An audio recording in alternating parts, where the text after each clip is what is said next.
So yun, sa mga nagko-comment din kung bakit hindi ko ginagamit kagad yung black water kasi malayo na po kami sa sinasabi ni Makmak na isang balon ng black water. So konti na lang yung black water namin, no? Kasi uminom ako ng black water tapos si Makmak din uminom siya. So nagtitipid ako ng black water. So kung tataka kayo kung bakit hindi ko ginagamit sa kulto yung black water, no? So tinitipid ko kasi sobrang layo na daw ng balon ng sabi ni Makmak na pinagkuha na niya ng black water. Kaya baka maubusan tayo, baka masugupan natin si Maskara. Kasi marami nagsasabi na yung black water lang daw yung pakontra kay Maskara. Yun daw yung makatalo sa kanya. Kaya tinipid ko yung black water kung sakaling masagupan natin si Maskara. Yun yung paglaban natin at yung orasyon na nakuha natin sa kanya. Yun yung gagamitin natin sa kanya, no? So kung nagtataka ako kayo kung bakit hindi ko ginagamit yung black water sa mga kulto, kasi para kay Maskara yun.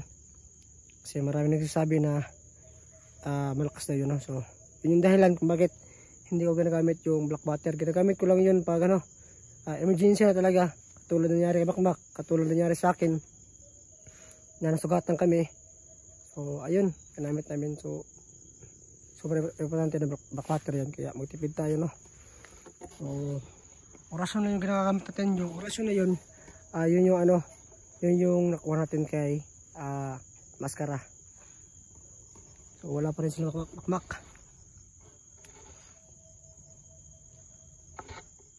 So ayong araw hindi pa kami nakakain, no? Kasi tinitipid namin yung pagkain. So bawat araw, no? So pinatiis namin na sa isang araw isang beses lang kami kakain para makatipid. So yung namahit na nga tayo sa pangyari na ito. So kailangan talaga natin umuwi, no? Para makakain tayo na maayos. Kasi hindi rin maganda yung kalagayan ko ngayon. Yung habang tumatagal, no? Pahina yung katawan ko.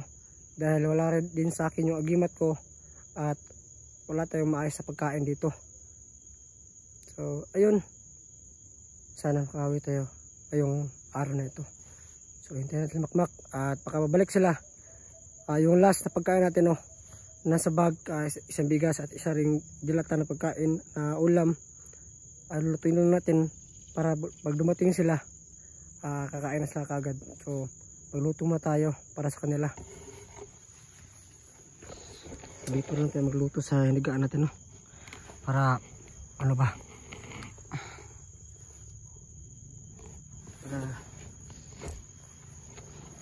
para nahawa na.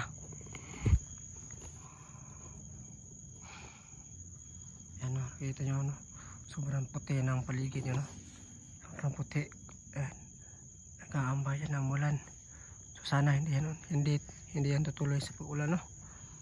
Para hindi mabasa. Kung sakali man, gagawa lang tayo ng kubo para hindi mabasa yung mga gamit natin.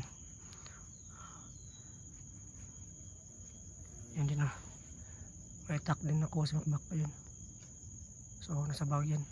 Nakuha daw yan ni Makmak sa sa piklaban sa bantay sa balon daw.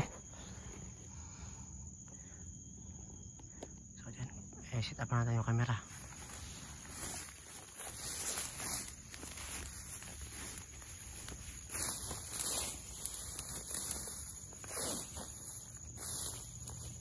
Kita ninyo ako yung kalagayan natin ngayon. So ayan,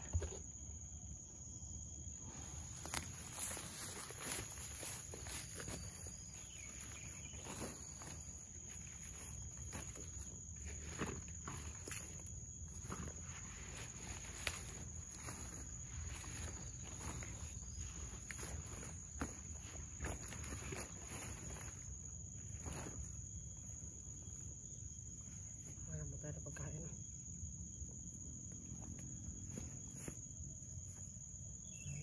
Kahoy. Kailangan ng kahoy para sa papatungan ng kaliro natin.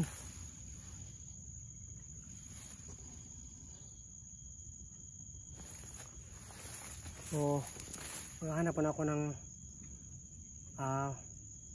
kahoy at ng ano rin, kahoy pa rin na pangluto.